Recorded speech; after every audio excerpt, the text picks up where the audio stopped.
I really don't mean to belabor the point, but I think people still aren't grasping the depth to which the rise of powerful, publicly available AI is going to penetrate all media.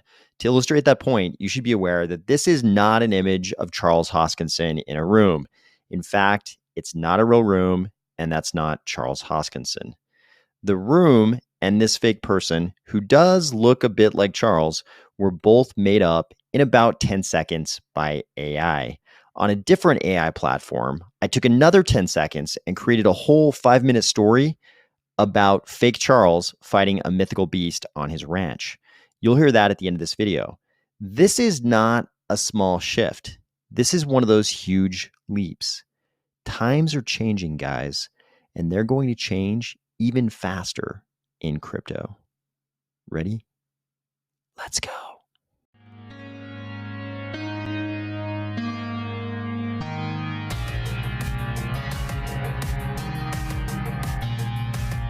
Today, we're going to discuss more about the rise of AI and how it will affect all media, including crypto media, MuesliSwap's very interesting new feature, a series of new partnerships for Artifct, Virtua's comparison of plot sizes in different metaverses, and a very interesting collaboration between a Japan-led Cardano NFT project and an actual real-life city. If you could immediately tell that this wasn't really Charles because the glasses aren't quite the right shape, they're too oval, not enough Harry Potter, and the nose and the forehead aren't quite right, or if you're finding value in these videos each weekday, please consider delegating to the Army of Spies stake pool, ticker AOS. So obviously that image of not Charles from the thumbnail is kind of an adventure in the Uncanny Valley. It's actually this top left image here from DALL-E. And you can see this is sort of the unfiltered version. So you can kind of see how much it doesn't look like Charles. I think it looks a little bit less like Charles even in this unfiltered form. Like I said, the glasses aren't Harry Potter enough. The forehead is kind of the wrong shape. The nose is the wrong shape. But what's amazing to me about all this AI image generation is not so much how close but not close it can come in the context of a human face, like Charles's face, but how quickly and with what variety it can do that. Because all of these images were kind of generated, in like 2 10-second runs, less than 10 seconds, probably some amount less than 10 seconds. But here it created 1, 2, 3, 4, 5, 6, 7, 8 versions of a Charles-esque character. And you can see the one on the top left is really the only one who looks a bit like Charles, quite a bit like Charles. The rest of them, maybe the one in the top right is, trending toward a little bit Charles, but you can see there are gaps. Like this one in the middle, the bottom middle image, the guy in the purple shirt, you can see the AI didn't realize that the glasses were one of the defining features. So it created these really weird avant-garde style frames for this person that I think a guy like this would never actually wear. And that's kind of a theme you see throughout these images. Like the computer keeps coming up with like slightly different shapes of eyeglasses, which, and I'm sure somebody on earth has exactly, some glasses that are almost exactly or very close to these glasses. But the AI somehow doesn't realize that this kind of character is probably not going to be wearing such outlandish glasses. At least you won't if you came upon what did we say was 8? If you came upon 8 of these Charles-like characters, highly unlikely they would all have such wild and outlandish, but still kind of like oddly conservative eyeglasses. But somehow the AI did realize the beard was some kind of a defining feature. So every single one of them have almost identical beards, which is weird. I mean, there's slight variation, but it's kind of weird that their beards are also identical, but the AI chose to vary the eyeglasses so much. What's really astounding about all this, though, is that I'm a complete amateur at this. I've probably spent less than a half hour on this AI platform over the last, week. And yet, just using it for that short amount of time, I can tell already that the sort of stock photo business is completely disrupted. There's absolutely no reason to go out and find stock photos of virtually anything if you have access to AI that can create this. Sure, it messes up. You can see the middle to right images were supposed to be images of mammoths, and the one on the right kind of looks like kind of looks like a mammoth if its trunk was sort of like half elephant trunk, half beehive, kind of like Marge Simpson's hair. And then the mammoth on the left kind of has horns coming also out of his head. So it's not quite perfect, but out of the 5 or so mammoth images it generated for me, one of them did look like kind of a weird mammoth. So it's not quite perfect, but these are such early days of AI image generation, at least that this level of AI image generation being in the hands of the public. This is only going to get better and better and better. And it's going to happen at that crazy AI exponential rate that humans can't even really understand. Here you can see some more of the AI's attempts at a woolly mammoth. You can see on the bottom row there toward the right that it tried really hard to put those tusks up on the top of the head. And in that photo, and also the one on the left in the bottom row, it, for some reason, really wanted to attach this snake-like tentacle sort of appendage to the woolly mammoth's mouth. So obviously this is just general sort of image generation, but I think the impact of AI is going to be even greater in crypto than it is just generally in media. Part of that is because crypto is obviously code based. Hate to tell you this, developers, but AI is going to put a pretty serious dent in your industry. I know. You keep every time somebody puts up, some example of Chat GPT coding anything, a million developers jump in and explain how it's all wrong, and a human would have to come back and fix it, and a coder would have to create the prompts in order for it to code that correctly. Those kind of things, but these are early days. How long does it take before something like a chat GPT, but some kind of AI that's more focused on coding, how long until it's doing it 10 times better, 100 times better, 1,000 times better? I think given what we know about the evolution of AI, those kind of leaps from 1 to 10, 10 to 100, 100 to 10,000, those kind of leaps happen on these extremely compressed time frames. So I think the coding power of AI is going to come along much faster than a lot of people would like to acknowledge. And you've also got the fact that crypto is already a technically attuned community. So I think crypto is going to be on every application of AI that's beneficial for crypto long before the mainstream. We'll talk some more about ChatGPT toward the end of this video, but first, let's cover some Cardano news. For those of you who like DeFi, MuesliSwap has got something new. They say, we've developed something special for you, Organic APR. Introducing Organic APR in one sentence. The more people contribute to a pool, the higher the APR. Why do we need it? Traditional yield farming works like this. The DEX interested in farming fixes an emission schedule for yield farming tokens. Participants in the yield farming obtain a share in the emitted tokens proportional to their share in the stake liquidity. There is a huge problem. Users want to provide liquidity to earn rewards, but more liquidity providers means earning a smaller part of the emission. Consequently, there's no incentive to spread the word and onboard more users. They will only reduce the APR for early adopters. That's right. It seems like there are conflicting incentives for the DEX and for the participants in the liquidity pool, because the rewards get diminished the more people who come into the liquidity pool. They say, but we should want more providers. More providers bring more liquidity. More liquidity attracts more volume. More volume brings sustainable APR through LP fees. We want to overcome this with a simple formula. It makes sure that more liquidity will trigger high yield farming rewards and thus more overall APR for all participants.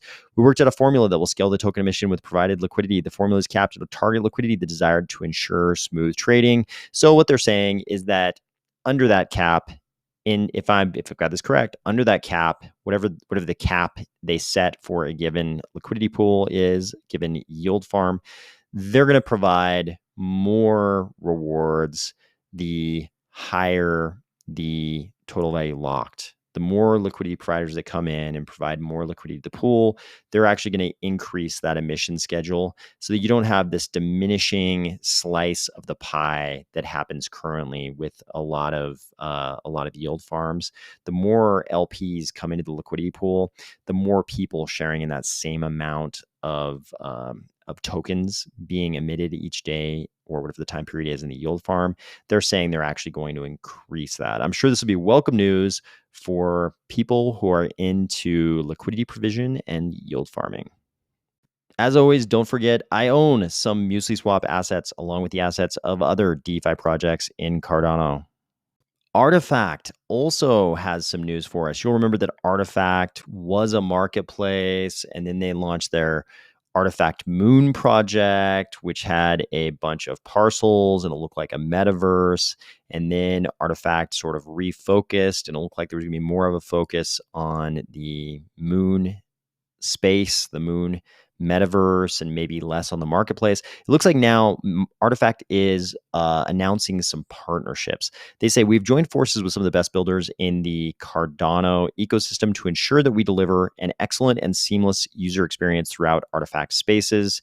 JPEG Store and Artifct have partnered together to provide end users with an interoperable marketplace and trade service. When using Artifact spaces, JPEG Store features like NFT listings, purchases, and future features like auctions will work seamlessly across both locations. That sounds interesting. If we could use, I don't know if they're saying that we could use JPEG Store in some kind of an Artifact, space inside their Moon metaverse. That sounds pretty good.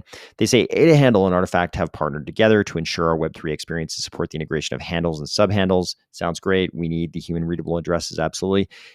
Ada Anvil and Artifact have partnered together to provide an integrated user-friendly solution to live multi-segmenting within Artifact spaces. That sounds great. I remember when Anvil came through in the clutch and provided some much needed minting services in the initial Virtua mint.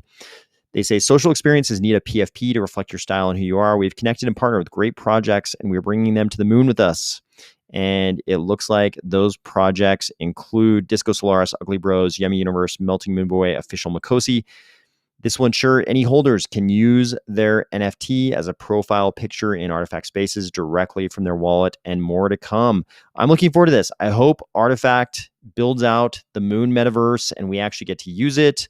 We've already got one Moon metaverse in Carta Station, but I would love to see this sort of NFT focused Moon metaverse from Artifact. Hopefully we get there one day.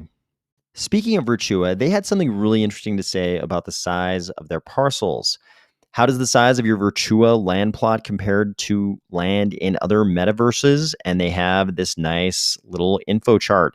So it looks like they're saying that the smallest parcel in Virtua is, sort of the human equivalent of 10,000 square meters. And the largest parcel in Virtua is about 25 million square meters. Sounds humongous.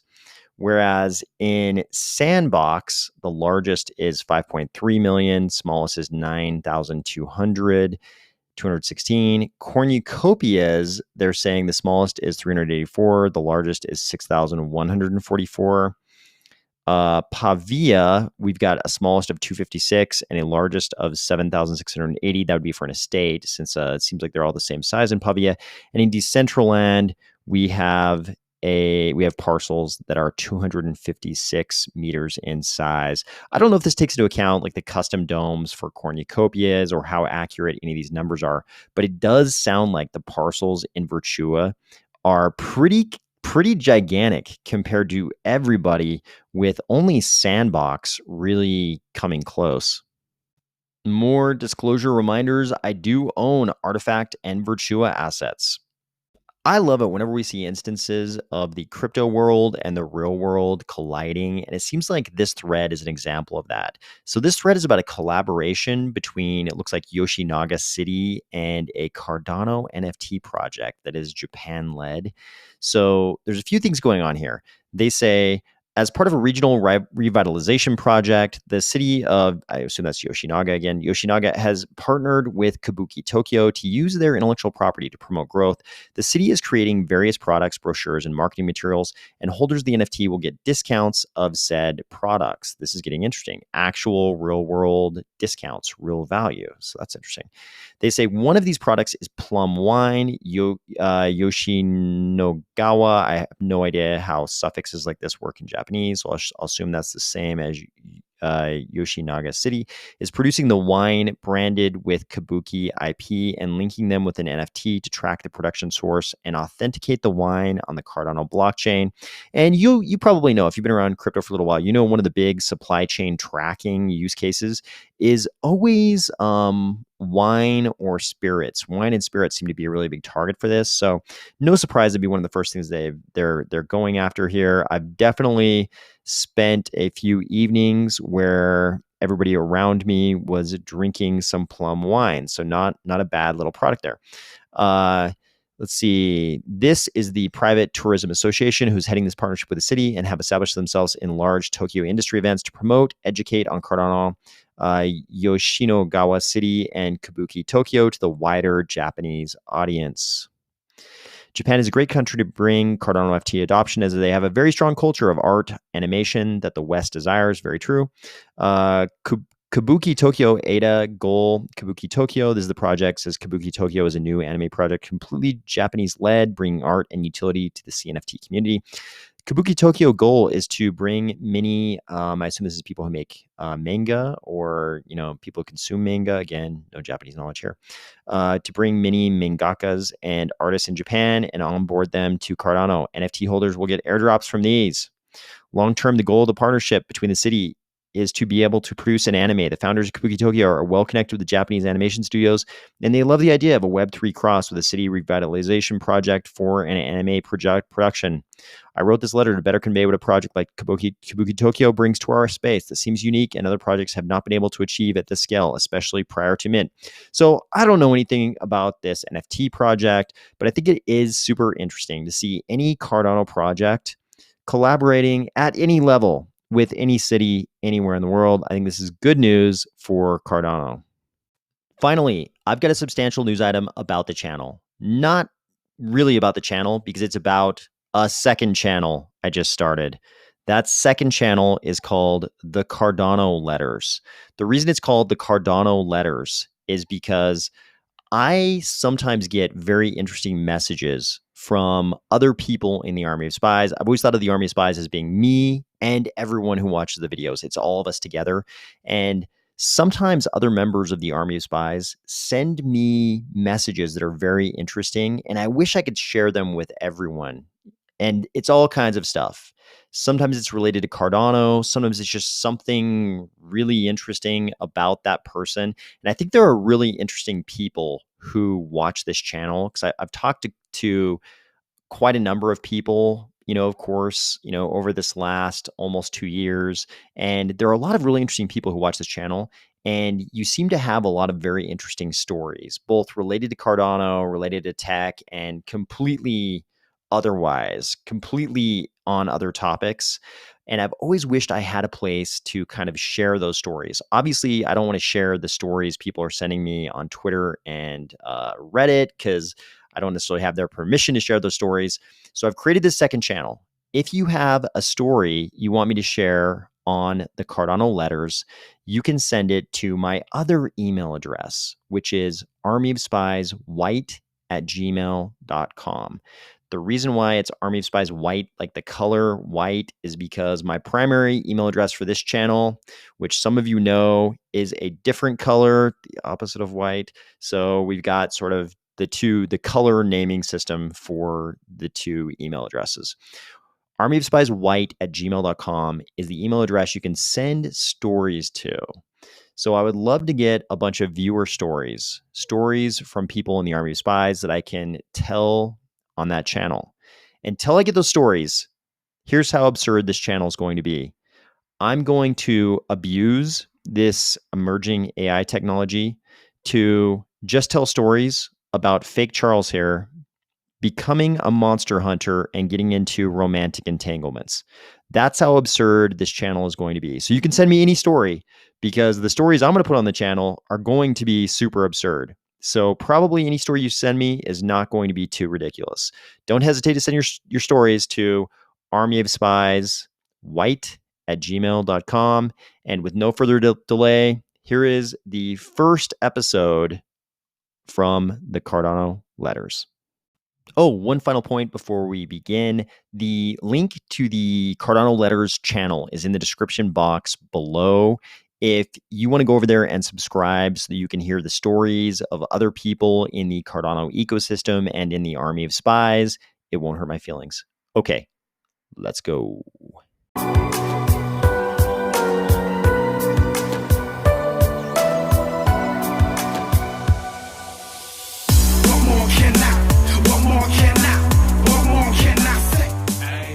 Hi, AOS. This is Chuck from Wyoming. I know you won't believe what I'm about to tell you, but I swear on my life, this is what happened to me 2 weekends ago. It's a little not safe for work and probably not safe for anyone you think may respect you, so just know that going in. I had always been an adventurous person, so when I decided to go on a hike on my ranch in Wyoming, I was excited to explore the wilderness. I had purchased the ranch a few years ago and had spent countless hours exploring the vast expanse of land, but I had never ventured into the more remote and rugged areas before. As I set out on my hike, I was in high spirits. The sun was shining and the sky was a brilliant blue, and I was looking forward to getting some fresh air and enjoying the beauty of nature. I had packed a small backpack with some snacks and water, as well as a first aid kit and a contour map of the area. I was also wearing a Ledger hardware wallet around my neck, which contained all of my important cryptocurrency assets, including a lot of ADA and a whole bunch of Cardano native assets. I had neglected to bring a firearm, something I would regret later.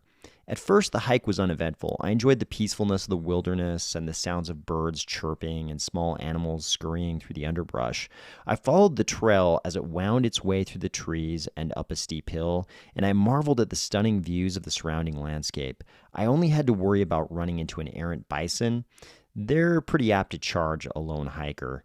There was also always the possibility of bears, wolf, or moose, all of which can be dangerous, but that was pretty much the extent of my worries at that point. That was until I continued on my hike, and I began to notice that something wasn't quite right. The birds had stopped singing, and the animals had gone silent, and I could sense a strange presence in the air. I tried to brush it off as my imagination, but the feeling persisted, and I couldn't shake the feeling that I was being watched. Suddenly, I heard a loud growling noise behind me, and I turned to see a massive figure standing just a few feet away. This is going to sound insane, but I would honestly peg it at around 9 feet tall and well upwards of 600 pounds. Its chest looked like it was about 4 or 5 feet wide. Every part of its body just looked unbelievably athletic and capable. It had muscles like a prime Ronnie Coleman, but much bigger. The creature was covered in shaggy brown fur, and its eyes glinted with malice as it stared at me. "Who are you and what do you want?" I asked, trying to keep my voice steady. Somehow pretending like it was a human made me feel safer as my adrenaline and heart rate went into maximum overdrive. But I instantly knew what it was. The Sasquatch responded by letting out a guttural snarl and began to advance on me, its massive arms outstretched. I suspected that the creature was after the Ledger hardware wallet around my neck. "You can't take it," I said. "Give me custody or give me death." It lunged at me, its powerful arms wrapping around my body and lifting me off the ground. I struggled and fought against the creature, but it was too strong and I couldn't break free from its grip. The Sasquatch began to drag me deeper into the wilderness, its massive feet pounding the ground as it moved. I tried to call for help, but the creature had covered my mouth with its massive hand, and I could only make muffled noises. He was also occasionally tugging at my jeans and slowly patting the back of my upper hamstrings and making an extremely weird but ominous humming sound, almost halfway between a hum and a whistle. I was now extremely worried he wanted more than just my ledger. I glanced at him in fear. He nodded downward as if to direct my gaze. Just as I suspected, massively unpleasant things were developing there. I wished my friend Tim were here. He would do some Kingsman stuff and save me. I silently resolved that I absolutely had to escape and save myself no matter the cost. After what seemed like 20 or 30 minutes, the Sasquatch finally stopped and paused for a moment. It loomed over me, its eyes still filled with malice. I was pretending to be unconscious, but looking through a tiny slit in my eyelids. I waited for the Sasquatch to turn away. He was momentarily facing a pine tree with a protruding, broken-off branch coming out of the trunk. It looked sharp. I jumped up and Sparta kicked him from behind as hard as I could. He staggered forward and was stabbed in the stomach by the sharp, broken-off branch.